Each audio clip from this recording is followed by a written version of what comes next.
আসসালামু আলাইকুম বন্ধুরা, আপনারা সবাই কেমন আছেন? আশা করি সবাই ভালো আছেন। তো আমি মোহাম্মদ আমিনুল ইসলাম আজকে আপনাদের মাঝে একটি ভিডিও নিয়ে এসেছি, সেটি হচ্ছে এলইডি টিভির কপ বন্ডিং মেশিন। তো এই মেশিন সম্পর্কে আপনাদের সামনে কিছু আলোচনা করব মেশিন সম্বন্ধে। তো প্রথমত মেশিন সম্বন্ধে কিছু আলোচনা করে নিই। আমরা যখন এলইডি টিভির যে প্যানেল রিপেয়ার করি, প্যানেলে কপ থাকে টিকনের সঙ্গে, সাইড কপ, সোর্স কপ, মেন কপ। তো এই কপগুলো যখন পুড়ে যায় বা নষ্ট হয়ে যায়, তখন আমরা এই বন্ডিং মেশিনে বন্ডিং করে পুনরায় প্যানেলটি ঠিক করে ফেলি। তো সেই ক্ষেত্রে বন্ডিং মেশিন অনেক অনেক মূল্য, ব্যয়বহুল দামের কারণে সবার কাছে যেহেতু এটা কিনা অসাধ্য, সেই কারণে সব টেকনিশিয়ানের কাছে বন্ডিং মেশিন থাকে না। কিছু কিছু জায়গায় বন্ডিং মেশিন আছে। তো বন্ডিং মেশিনে কিভাবে কাজটি করতে হয় তো আপনাদের মাঝে দেখাবো। এখন বন্ডিং মেশিনে যে কাজটি আপনারা করবেন প্যানেলের, সে প্যানেলের বন্ডিং মেশিনে কাজ করতে গেলে প্রথমত বন্ডিং মেশিন সম্বন্ধে আপনাদেরকে ধারণা থাকতে হবে, মেশিন সম্পর্কে আপনাদেরকে জ্ঞান থাকতে হবে। মেশিন চালানো এ টু জেড সম্পূর্ণ বিষয়ে জানা থাকতে হবে, নয়তো আপনাদের প্যানেল নষ্ট হয়ে যাবে, কাজের রেজাল্ট ভালো আসবে না, প্যানেল ফেটে যাবে। ক্রিস্টাল আছে, হেডটি যখন নামায়ে দিবেন কাজ যদি না জানেন, তাহলে প্যানেলটি ভেঙে যেতে পারে, তাতে করে প্যানেলটি ক্ষতিগ্রস্তর ভিতরে পড়ে যাবে।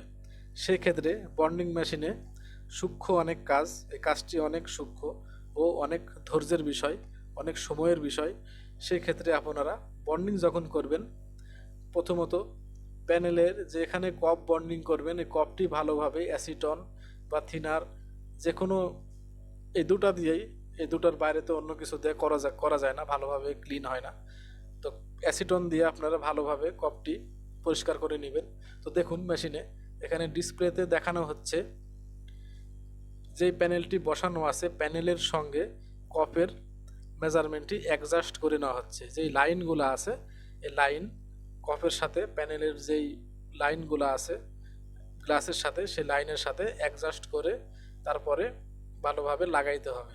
নয়তো এখানে যদি কপের ভিতরে পরিষ্কার যদি ভালোভাবে যদি না করেন, কোনো ধুলাবালি ময়লা যদি লেগে যায় কিংবা যদি পড়ে যায়, তাহলে কপ বন্ডিংয়ের পরে যখন প্যানেলে লাইন দিবেন, প্যানেলটি যখন চালু করবেন, তখন দেখবেন প্যানেলে যে কোনো পরিমাণে সাইড দিয়ে, উপর দিয়ে, নিচ দিয়ে, যে কোনো দিক দিয়ে বার কিংবা চিকন দাগ চলে আসতে পারে।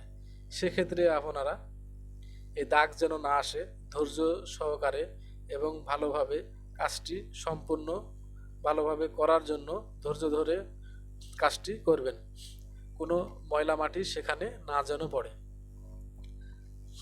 তো দেখুন বন্ধুরা, এখানে ডিসপ্লেতে যেটি দেখানো হচ্ছে, আবারও প্যানেলে যখন আমরা ঠিকঠাক মতো বসিয়ে নেব, এই যে যেখানে কপ লাগানো আছে, এটি কপ লাগানো একটি জায়গা, তো এখানে আঠা দেওয়া ছিল।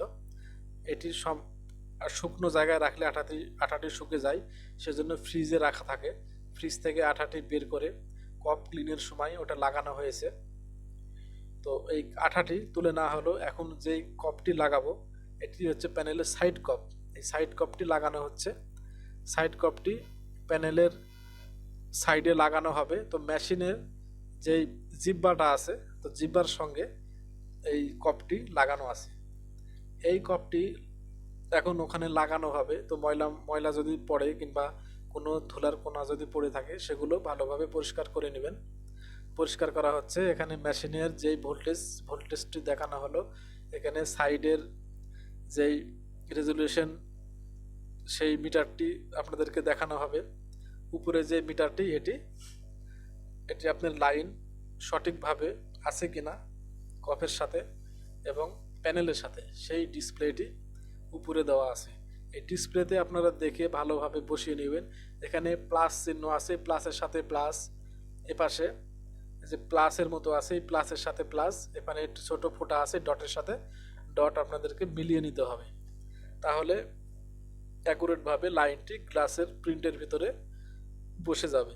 তো এটি যদি ভালোভাবে বসাইতে যদি না পারেন, তাহলে কাজ করে লাভ নাই, কাজে যে কোনো ফল্ট চলে আসতে পারে। সেক্ষেত্রে আপনারা ভালোভাবে দেখে বুঝে ভালোভাবে এটা মেজারমেন্ট করে বসিয়ে নেবেন। তারপরে মেশিনের যে হেড আছে, হেডটা ভালোভাবে বসিয়ে নেবেন, যে যে কোনো দিকে বাঁকা কিংবা যদি সরে যেয়ে থাকে সেটি মেজারমেন্ট করে নেবেন। তো দেখুন এটা মেজারমেন্ট করা হয়ে গেছে ডিসপ্লেতে, আর কোনো সমস্যা নাই। তো এখন যদি পুশ বাটন প্রেস প্রেস করা হয় তাহলে ক্রিস্টাল হেডটি মেশিনের বসে যাবে। তো বসে যাওয়ার পরে আমাদের যেই কাঙ্ক্ষিত কাজ, যেটি বন্ডিং বলে, সেই বন্ডিংটি হয়ে যাবে। তো দেখুন বন্ধুরা, ক্রিস্টালটি নামানো হবে।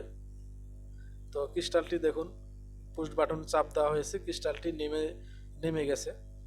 তো এখন এখানে একটু সমস্যা হয়েছে, যে ক্রিস্টালের নিচে যেই পাতলা যে টেপটি যেটা দেওয়া হয়েছিল, এই টেপটির মাথা দুমড়ে গেছিলো, সেজন্য একটু কম বেশি হয়ে গেছে।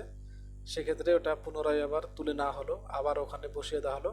এখন মেশিনের পুশ বাটন চাপ করা হলো, দেখুন